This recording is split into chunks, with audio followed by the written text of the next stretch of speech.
Samsung Semiconductor has introduced a specialized type of DRAM known as LLU DRAM, Low Latency Wide I/O, designed for mobile AI and gaming applications. This development was initially disclosed in January, with Samsung showcasing it again through a 44-second video on X.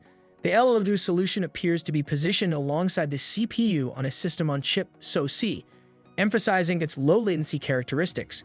Notably, the video suggests that LLU chips will complement the CPU rather than replacing traditional DRAM.